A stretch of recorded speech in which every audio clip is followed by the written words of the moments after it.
Hello friends. तो आज हम डीएसबी टीजीटी एसएसटी फीमेल्स के लिए फर्स्ट शिफ्ट में होने वाले पेपर जो कि 9 अक्टूबर 2021 को कंडक्ट किया गया था, उसके जर्नल अवेयरनेस के 20 क्वेश्चंस को करने वाले विद इन 10 मिनट्स। तो चलिए हम अपनी वीडियो को स्टार्ट करते हैं और देखते हैं हमारा फर्स्ट क्वेश्चन क्या होने जा रहा है। तो आज का हमारा फर्स्ट क्वेश्चन होने वाला है जर्नल अवेयरनेस का। फ्रेंच ओपन 2021 महिला एकल खिताब किसने जीता था? ठीक है, जीता है, लेकिन हमारे लिए था क्योंकि 2021 में वो बीत चुका है। तो एकल खिताब जीतने वाली महिला का नाम है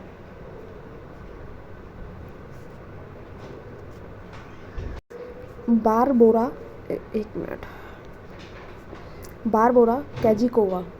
ठीक है, यह महिला एकल खिताब को जीतने वाली 2021 की महिला रही हैं।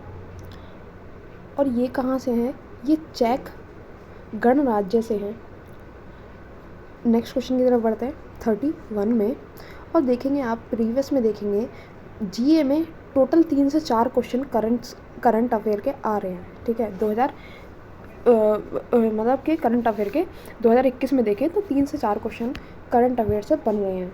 ठीक है, अभी भी एक हो चुका है। फर्स्ट क्वेश्चन जो 30 रहा है वो हमारा हो चुका है। ठीक है, 31 में देखें तो जून 2021 की बात हो रही है, तो मतलब ये भी हमारा सीए का क्वेश्चन है करंट अफेयर्स का। देखिए, किस मंत्रालय ने नमस्ते योगा मोबाइल ऐप लॉन्च किया था? तो यह हमारे आयुष्मान मंत्रालय ने लॉन्च किया था, और इनकी जो उद्देश्य था वो ये था कि ज़्यादा से ज़्यादा लोग जो योग से जुड़े उसकी जानकारी को प्राप्त करें। नेक्स्ट क्वेश्चन 31 की तरफ बढ़ें, और 31 में आपको बताना है स्टेटमेंट से रिलेटेड क्वेश्चन है। तो आप देखेंगे स्टेटमेंट पढ़ते हुए, एक लंबी सीधी परिनालिका के भीतर धारावाही चुंबकीय क्षेत्र सभी बिंदुओं पर समान होते हैं। यह स्टेटमेंट सही है।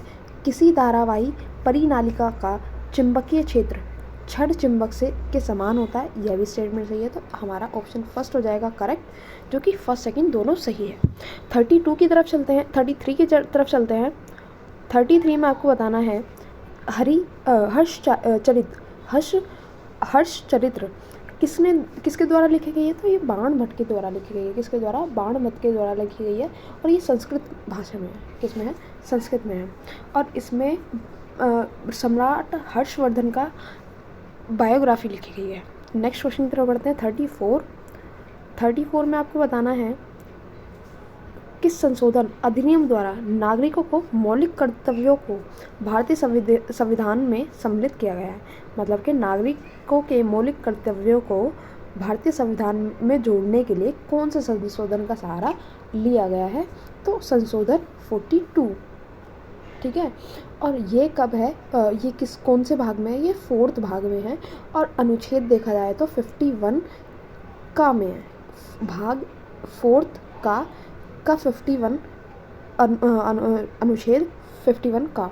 ठीक है, और ये 10 मौलिक कर्तव्यों का समावेश किया गया है, और वर्तमान में ये 11 है। ठीक है, वर्तमान में कितने हैं? 11 हैं। नेक्स्ट क्वेश्चन की तरफ बढ़ते हैं 35 की तरफ।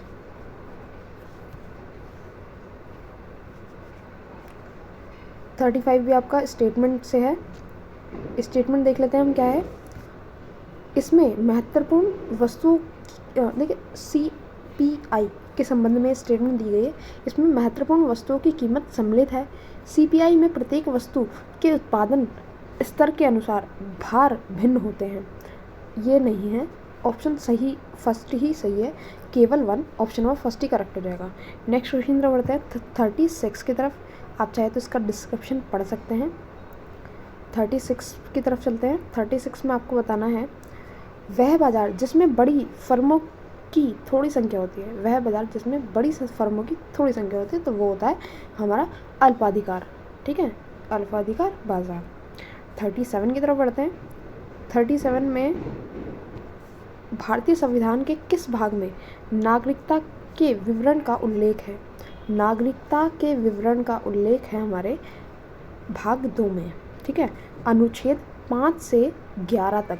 ठीक है, 5 से 11 तक नागरिकता के विवरण का उल्लेख किया गया है। 38 की तरफ बढ़े 38 में आपको स्टेटमेंट दी गई है, आपको बताना है कौन सी स्टेटमेंट सही है। वर्तमान महावीर ने 30 वर्ष की आयु में घर छोड़ दिया था, बिल्कुल सही है। बोध ने बोध गया में ज्ञान प्राप्त किया, ये भी सही है। तो ऑप्शन आपका सेकंड ठीक हो जाएगा, दोनों स्टेटमेंट सही है। 39 की तरफ बढ़ते हैं।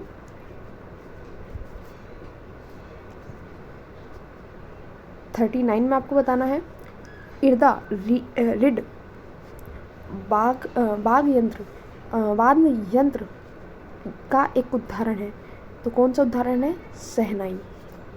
ठीक है, नेक्स्ट क्वेश्चन 40 की तरफ चलते हैं।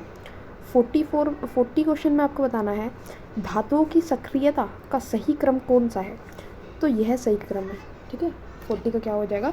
ऑप्शन नंबर 3 हो जाएगा। और ऑप्शन नंबर 3 के बाद यहाँ पे 40 क्वेश्चन कंप्लीट हो जाते हैं, लेकिन हमारे 9 क्वेश्चन बच जाते हैं जो कि हमने पिछले पेज पर छोड़ दिए थे। तो चलिए 20 से अब स्टार्ट कर लेते हैं, कोई बात नहीं। चलिए नेक्स्ट फर्स्ट मतलब कि कहा जाए तो नेक्स्ट क्वेश्चन हमारा स्टेटमेंट से रिलेटेड। आपको बताना है खादर मृदा बांगर मृदा से ज़्यादा उपजाऊ होती है, तो यह स्टेटमेंट सही है। संपूर्ण उत्तरी मैदान जलोढ़ मृदा से बनता है, यह भी सही है। तो ऑप्शन नंबर फर्स्ट आपका हो जाएगा, दोनों ही स्टेटमेंट करेक्ट है। नेक्स्ट क्वेश्चन की तरफ बढ़ते हैं 22 की तरफ। 22 में आपको बताना है प्रार्थना समाज डैश में स्थापित हुआ। तो प्रार्थना समाज जो स्थापित हुआ था मेनली लोगों को अध्यात्म की तरफ जोड़ने के लिए इसकी शुरुआत हुई थी, और इसका जो स्थापना है वो 31 मार्च को हुआ था, 31 मार्च।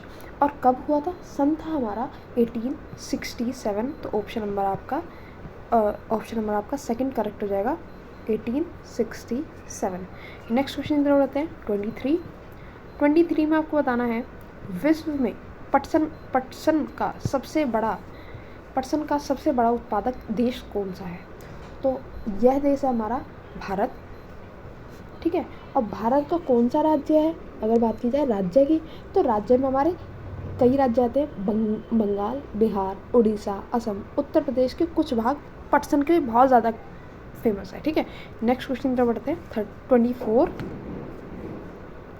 24 इजी क्वेश्चन है। चलिए, पोलो की प्रत्येक टीम में कितने खिलाड़ी होते हैं, तो 4 खिलाड़ी होते हैं, और 4 खिलाड़ी एक टीम होंगे। ठीक है, जो कि घोड़े पर बैठकर एक खुले मैदान में हॉकी की तरह गेम खेलते हैं। ठीक है, बॉल को हिट करने का काम करते हैं। नेक्स्ट 25 की तरफ बढ़ते हैं। 25 में आपको बताना है 15 जुलाई 2021 को नीति आयोग के अध्यक्ष कौन थे, तो नीति आयोग के अध्यक्ष हमारे डॉक्टर राजीव कुमार। नेक्स्ट 26 की तरफ बढ़ते हैं। 26 में आपको बताना है कौन सा रोग वायु से नहीं फैलता, तो हैजा रोग वायु से नहीं फैलता, यह संक्रमण से फैलता है। ठीक है, बैक्टीरियल संक्रमण के द्वारा। 27 की तरफ बढ़ते हैं। 27 में आपको बताना है कौन सा देश भारत के साथ भूमि सीमा नहीं साझा करता, तो भारत के साथ भूमि साझा करने वाले 7 देश हैं, जिसमें से अफगानिस्तान तो है, ताजिकिस्तान नहीं है, म्यांमार है, अफगानिस्तान है जो कि उत्तर से साझा करता है, उत्तर पश्चिम से, चीन हमारा उत्तर पूर्व से, और म्यांमार हमारा दक्षिण पूर्व से, लेकिन ताजिकिस्तान नहीं करता है। तो सेकंड ऑप्शन आपका हो जाएगा करेक्ट।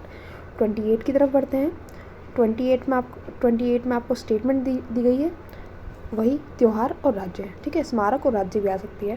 त्योहार सागा दावा असम में, भूमचू सिक्किम में, तो यह सिर्फ सिक्किम वाला करेक्ट है, असम वाला नहीं है। तो असम जो